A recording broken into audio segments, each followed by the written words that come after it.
Bright Tuty. Every student matters. Children, here we don't have much to do. You have to just read the passage carefully and find out the last one what you have to write. Here in the reading session, a group of 5, this is a group of 5, each one should draw a picture of a person doing something on top of a white sheet of paper. Like there should be at least minimum 5 drawings. Here 3 of the drawings have been given, 2 you have to do yourself. On the top white paper sheet, you have to do in a white paper sheet, then pass the paper to the left. Okay. The next person will write the sentence describing the picture.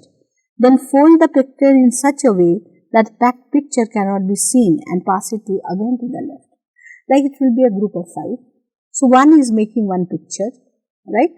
So one picture one has made, passing it, close it so that the next should not see, and pass it on the left.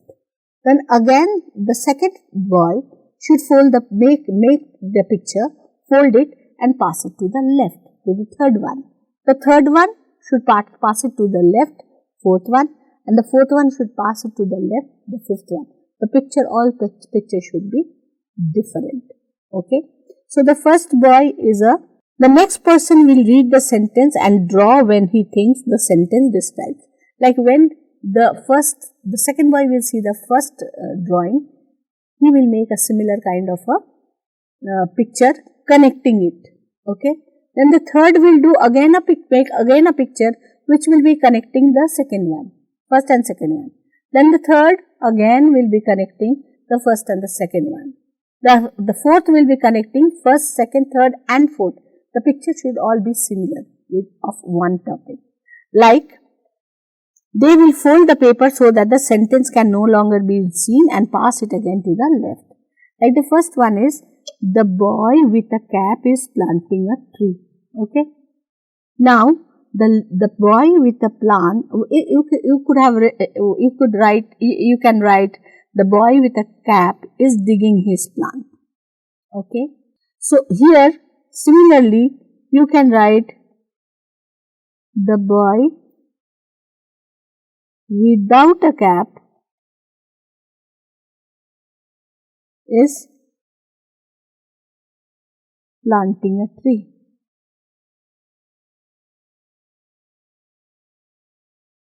Planting or watering a tree.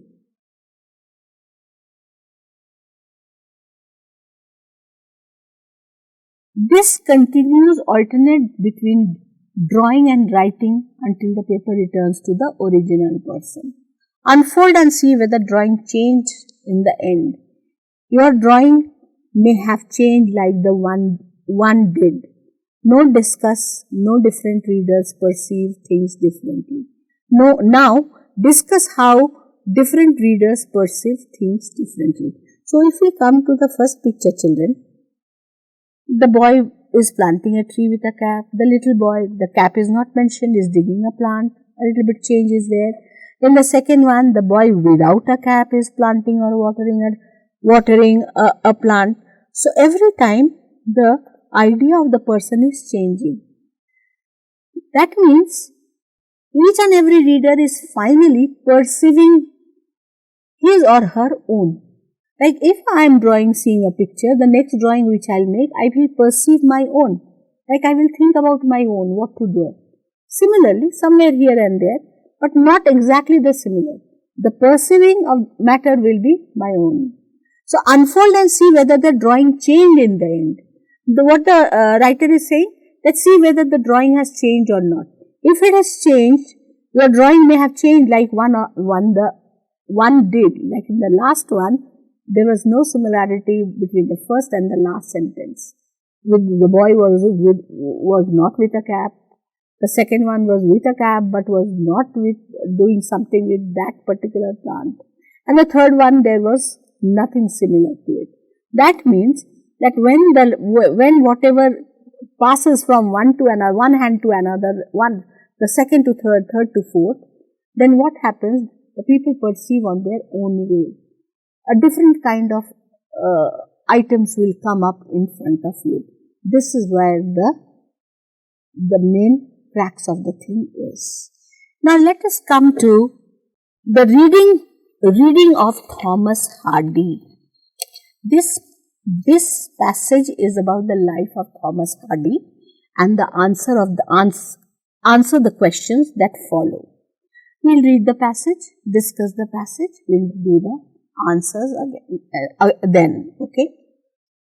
Thomas Hardy, the famous English novelist and poet, was born in 2nd June 1840 in Dorset, England. So Thomas Hardy was a famous English novelist, okay, and he was born in 2nd June 1840 in Dorset, England. His father was a local builder and his mother, who was quite well read, encouraged Hardy to develop the habit of reading from his early age. Hardy's family was fairly poor, so while he was able to attend the school, he had to drop out at the age of 16. Okay, so what we have learnt about Hardy, Thomas Hardy? Number one, he was one of the very big novelists, English novelist.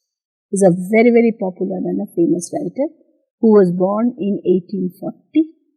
Okay, born in a poor family in Dorset, England. The place where he was born was Dorset, England, and born in a poor family where the father was fairly poor, but mother was very well read. She made the habit of reading books. She made Hardy the habit of reading books, and that Hardy followed vividly. He was a great reader, but unfortunately he had to leave his school at the age of 16. With end of his education, Hardy apprenticed. He learned under the famous architect John Hicks.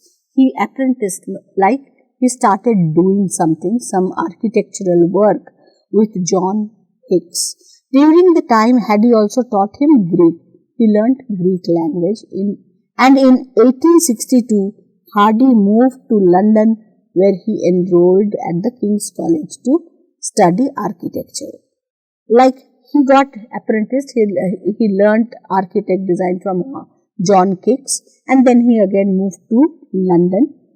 And he moved to London from Dorset to London itself and enrolled himself. He got admission in King's College to study architect. He won several awards for his scholarship, but found himself unable to adapt the social life of London. He got many scholarship in architect and architectural design, but unfortunately he was not very happy doing that. And he got scholarship, but he found himself not very suitable for the place of London. He couldn't adopt the lifestyle of London.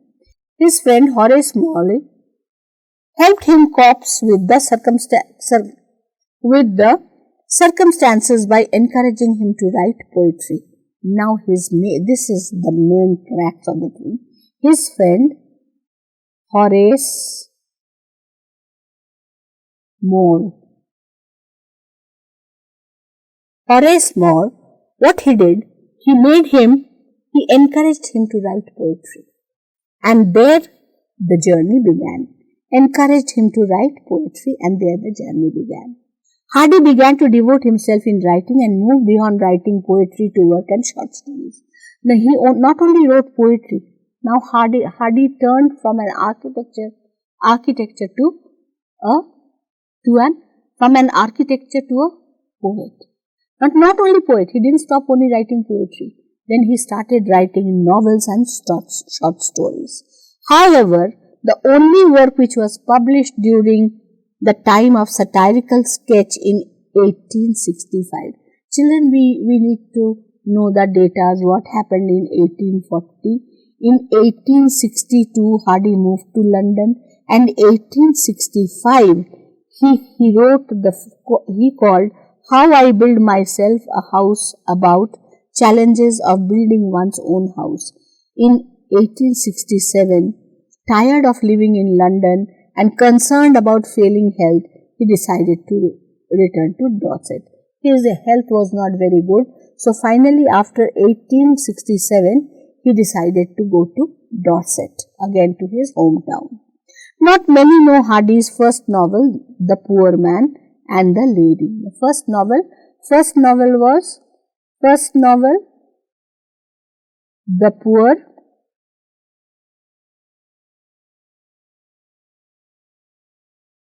Poor Man and the Lady, whose manuscript he destroyed after failing to publish owing the controversial subject matter. It was not published because of the controversial subject matter. The subject matter was something which was not very much liked by the publishers. His first published novel was Desperate Remedies, published in 1871.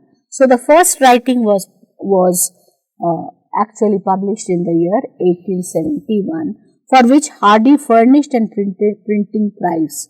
The success of the novel opened up the doors of the literary fame of Hardy. So what do we learn about Hardy? That Hardy belonged to a poor family. He was from Dorset, England, and he came from a poor family. Though his mother brought him the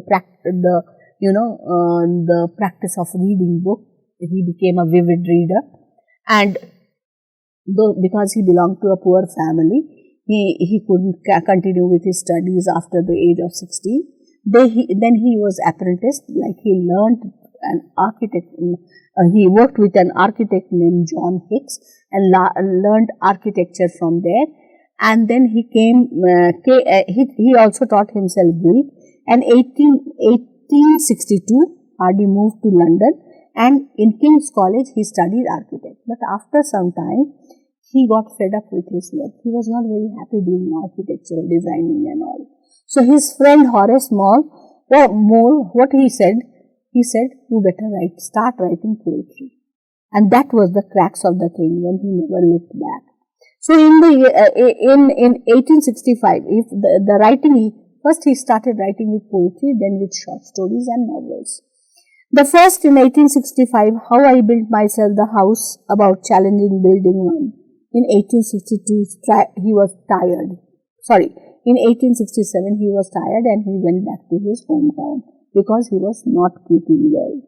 So in 1871, his first novel was published and furnished and printing price. The success of the novel opened the door. The name of the novel is Desperate Remedies.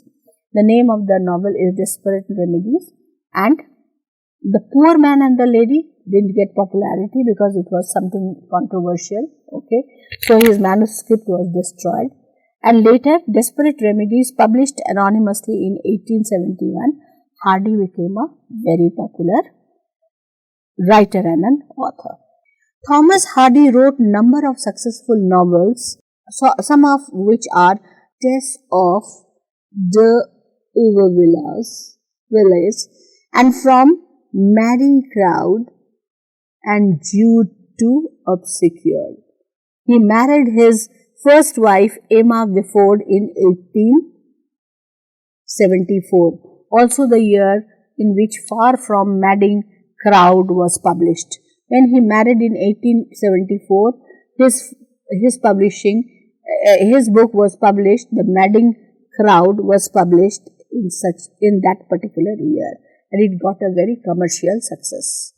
The publication of Jude and Obscure was not received well. Again, Jude of Obscure, which was not very well received by the people, and because it got heavy criticism and contributed turning Hardy away from the novel writing.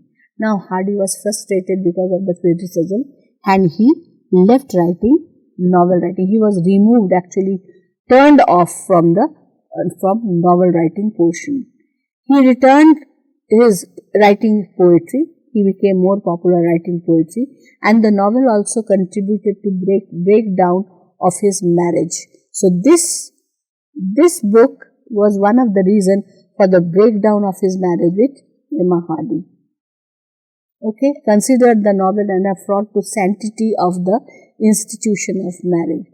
He wrote something about the sanctity of the institution and marriage, and it was so controversial that his wife also left him and she had gone. He married for the second time in 1914 after the death of Emma Hardy in 1912. Poor health led him to his death in 1928. His ashes are buried in the Poets' Corner in Westminster Abbey. His ashes are his ashes were buried in Westminster Abbey, which has become a site of tourism for the visitors of the place. So, as we know that he became so popular, the few of his novels which have been mentioned here, like Madding Crown and Chess of Ilbervilles and all, they became very popular though. And in the year 1874, he married Emma, and both were quite happy, and he became quite a successful writer. But problem started when he wrote the novel Jude and the Obsequier, because it became a very controversial novel. It was criticized because of the sanctity of the institution of marriage. He wrote something about marriage which is not very good, became controversial, and finally Emma also left him and gone because of that novel. She might not have liked, and after a few years, in 1912, she died. And though Hardy got married for the second time, but he also died in the year 1928, and his ashes were buried in Westminster Abbey, which has become the site of tourism for the visitors in the place. So, if we come to the question answers briefly, so describe the family of Thomas Hardy. His father was a local builder.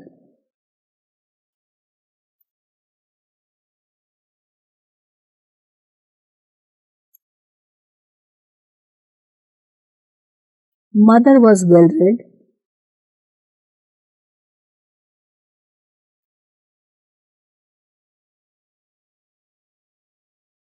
Mother was well read, though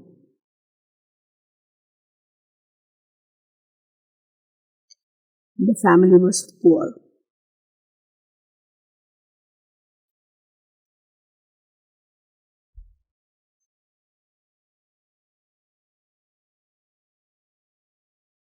Describe Thomas Hardy's time in London. He won several awards.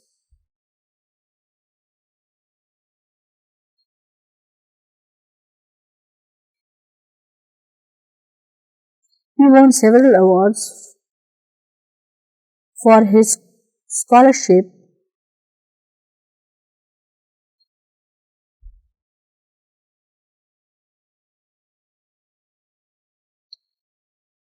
several awards and many scholarships.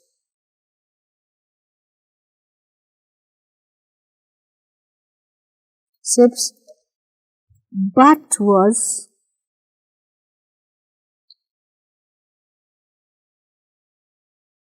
not very comfortable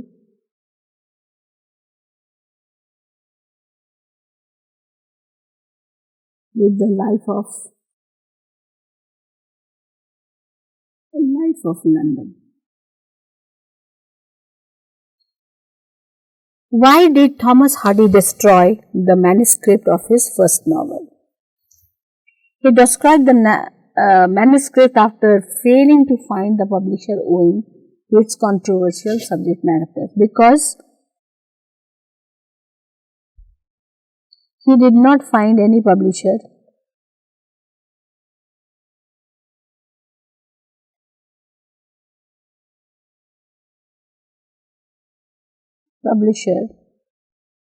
because it was controversial.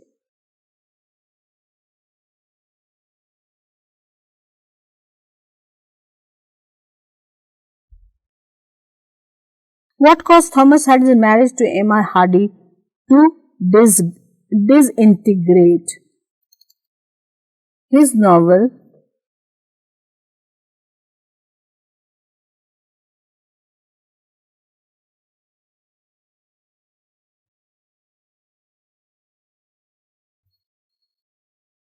His novel Jude the Obscure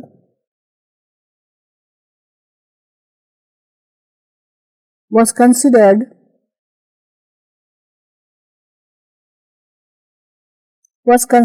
as an affront to the sanctity of marriage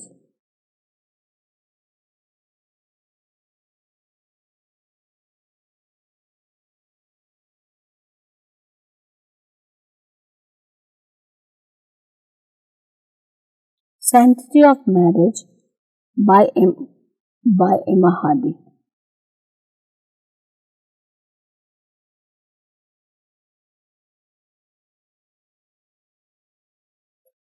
What were the circumstances of the publication of Thomas Hardy's first novel? Desperate remedies,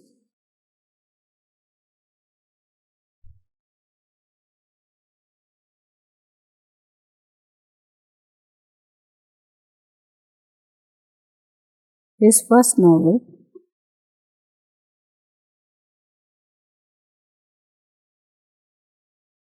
was published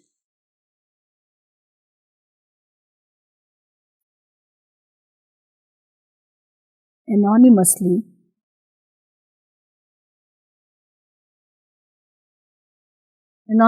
for which Hardy paid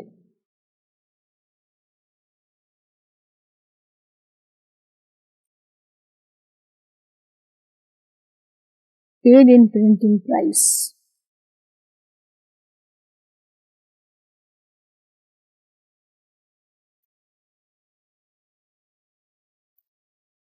Describe the events follow the obscure. The novel was not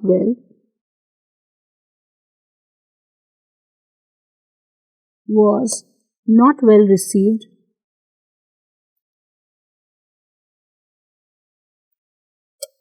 and was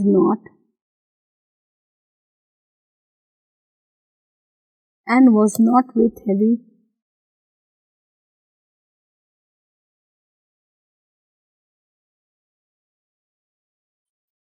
criticism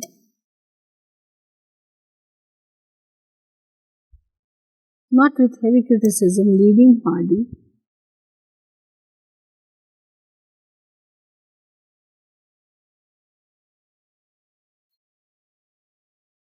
to turn away from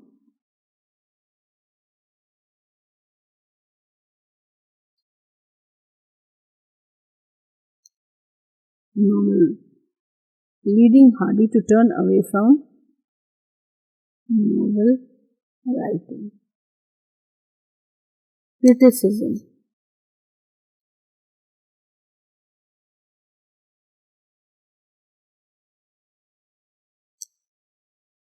Mocking, training his apprentice.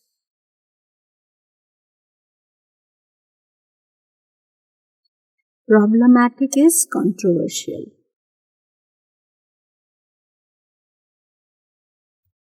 Manage is to contribute. And employed is to worked. So now let me come to the next passage. It's a very easy passage, children, with a very easy work to be done. Okay, so we will be finishing the passage today itself and then come to the grammar portion, listening and speaking skill portion in the next lesson. I am Algernon Weatherhead and I serve in a government department. I am an only son and live with my mother. This incident I describe covers the period of our residence in Hammersmith. We moved to the country villa on the expiration of our lease. We called it a Wisteria Villa, and it was a quiet place. In the last row of the detached villas and tiny carriage gate, a gravel sweep in the front of the lawn, large enough to accommodate the tennis court. So this part of the has been described, the description of the Wisteria Villa, and this writing is Algernon Weatherhead, and he served in the government department, and his lease expired. He was in residence of Hammersmith, and his due to expiration of lease, he went to Wisteria Villa. It was a quiet place, and the row of the detached villas and tiny carriage gate, a gravel sweep in the front of the lawn, large enough to accommodate a tennis court. The main thing was there was a huge ground which can be made a tennis court. Or this is the description of the person's villa. Shortly after we moved, much of the consternation and despair, our landlord described to hang himself in one of our attics. The result was that every couple of the months and the housemaid, having learned from the tragedy from traders people, left us in the hysteric, complaining she had seen a something. Over the years, I have learned to forgive the landlord of the house. Itself was a pleasant one. Over the years, he stayed there over the years. What happened that in the second paragraph, shortly after we moved, he is saying, much of our consternation and despair, our landlord decided to hang himself, like he did a suicide, in one of our attics. The result was that every couple of month, the housemaid, having learned the tragedy from traders people, left us in the hysteric, complaining she had seen something. Like they were not wanting to work there with him, because they were hysteric about seeing some which are not very good, seeing some ghost or something like that. Over the years, I have learned that forgive a landlord, for the house itself was a pleasant one. He said, forget about the landlord who had done the suicide himself, to let him go to hell. But I am quite happy with whatever happening here. I am pleasant. The house is really pleasant. In the country which was not far off from the nearest town, the next door neighbor is not a mere numeral. He is a possible acquaintance, one who will consider a newcomer worthy of being graced with a call. I soon learned that Shutur Garden, the house adjacent to ours, was that of Colonel Curie, the retired Indian officer. So now he is talking about his neighbor whom we come to know as Shutur Garden, and the house adjacent to us, next to the person who is saying this story, and the Colonel Curie, the retired Indian officer. Many a time across the low boundary wall that separated us, I caught the glimpse of graceful, girlish figure flitting about the rose bushes in the garden. That sight made me pleasant anticipate the day not far off from the future, when the wall which separated us would be metamorphically leveled. So sometimes in the boundary wall which separated the house, one boundary wall, he said, the writer is saying that he saw a glimpse of a girlish figure, a girl figure about the rose bushes. He describes the girl whom he sees in the rose bushes in the garden. That sight made me pleasantly anticipate. He anticipated that someday or the other he will definitely going to meet the person. It will be leveled. I remember vividly the excitement and took hold to me on the returning of town one evening. My mother told me that the Curies had called and seemed to be disposed of all that could be considered neighborly and kind. Like he remembered vividly the excitement that took hold to the person who is writing, to the author, on returning from town one evening, when his mother told him that the Curies, the next door neighbor, had called and seemed to be disposed of all that could be considered neighborly and kind. On a Sunday afternoon, I bade to return a call alone, as my mother had previously done so during the week. Like he went alone, he bade the return, and they to their call all alone, because last week his mother had already gone. As soon as the author stood on the steps of the colonial house waiting the door to open, I was startled by the furious snarling and yapping of the large poodle in the act of breaking my legs. He was a coal-black poodle with half right ear gone and absurd little moustache at the end of his nose. He made me intensely uncomfortable, and I am slightly nervous disposition. It is about the large poodle. He is talking about the large poodle who is, who acts making in the act of making for my legs. He was coal-black poodle. He was a totally black poodle with a half in his right ear, with his half ear gone, and an absurd little moustache at the end of his nose. He made me intensely uncomfortable, for I am of the slightly nervous disposition. With the constitution horror of dogs, the large poodle is a dog, a black colored dog. Horror of the dogs, prone to attack in the defense of performing the ordinary social rites, even under most favorable circumstances. The knowledge of the strange and apparently savage dog was engaged in biting away at the heels of my boots was definitely not reassuring. So this is a very funny kind of a story written by, the author is writing about, by F. This is actually written by F. Ansay, and he names himself here in this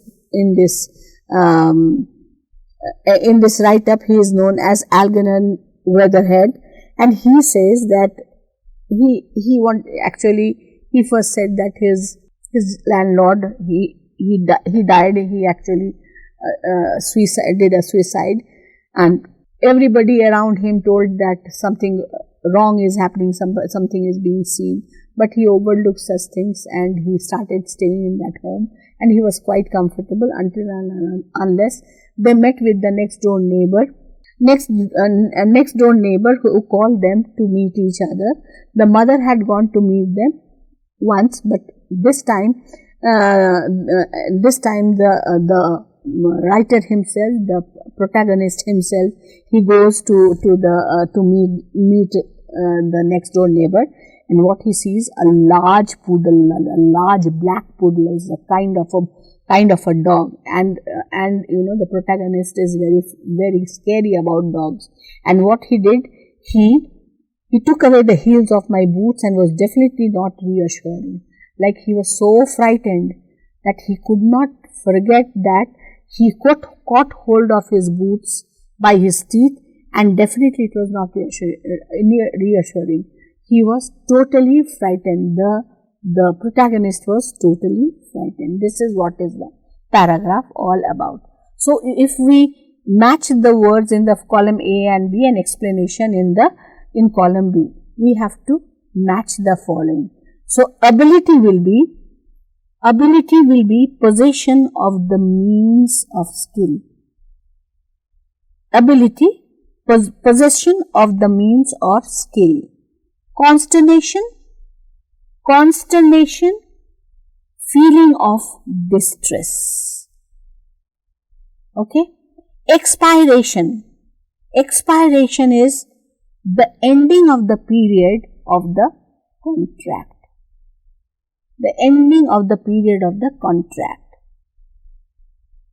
Disposition is the person's inherent qualities.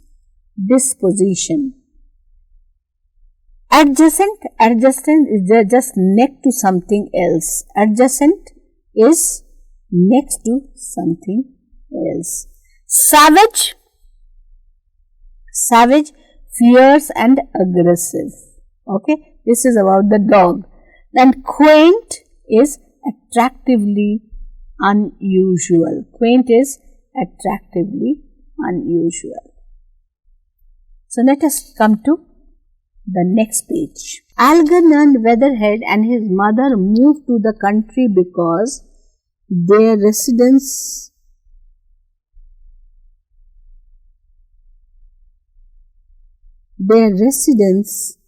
at Hammersmith,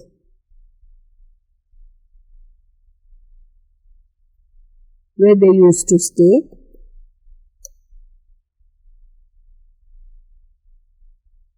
reached its expiration of the lease. Housemaid left the employee whether frequently because they were frightened actually, because the landlord did a suicide.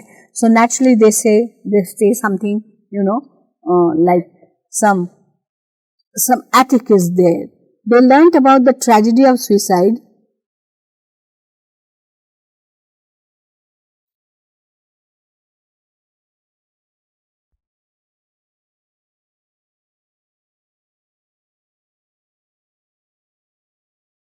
They learnt about the tragedy of suicide in the attic.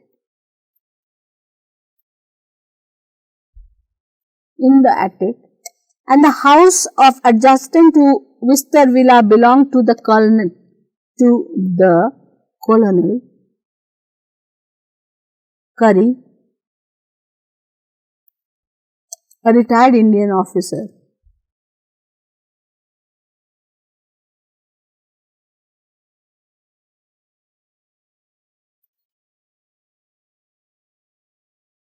The colonel's house appealed to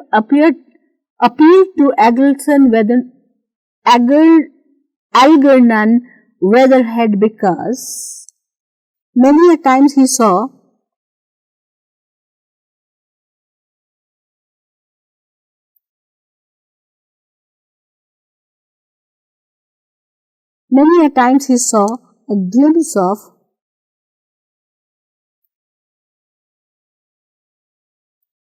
a glimpse of graceful girlish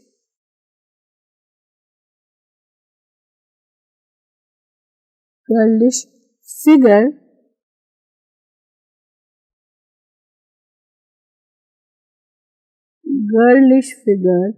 in the garden.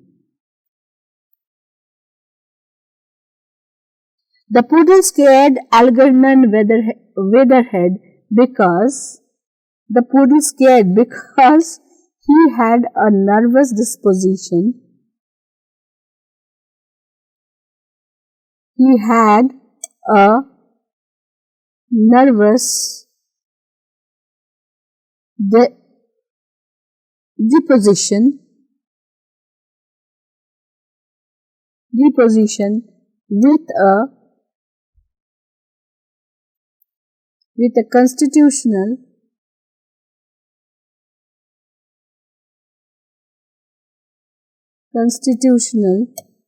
horror of dogs.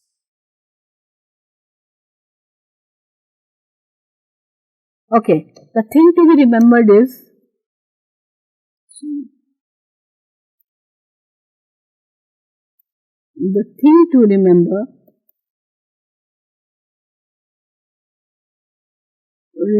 is the name of the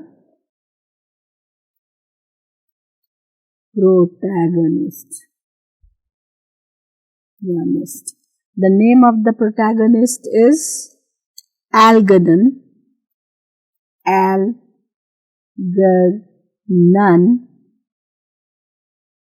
Weatherhead.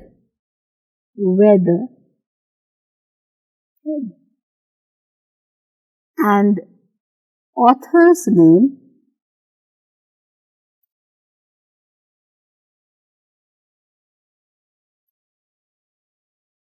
F. Anstey.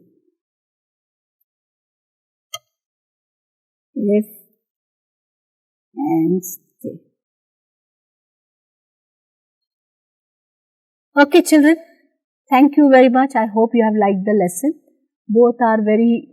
The passages are very easily, it can be about Hardy. I have given you all the details. You have to remember the date of birth when he was born and when he married, and which was the year the first publishing was done, what was the name of the book which was published. etc., etc., and how he became a popular writer, and where he ultimately died in his own hometown, and he was buried, and his ashes were buried there. Each and everything you have to remember.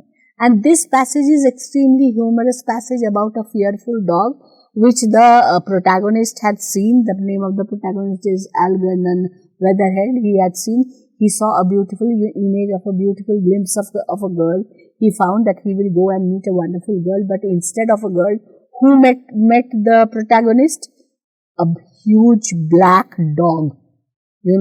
It just jumped on him and caught hold of his heels, and he was so fearful, and the dog was so scary that the protagonist will never ever forget in life.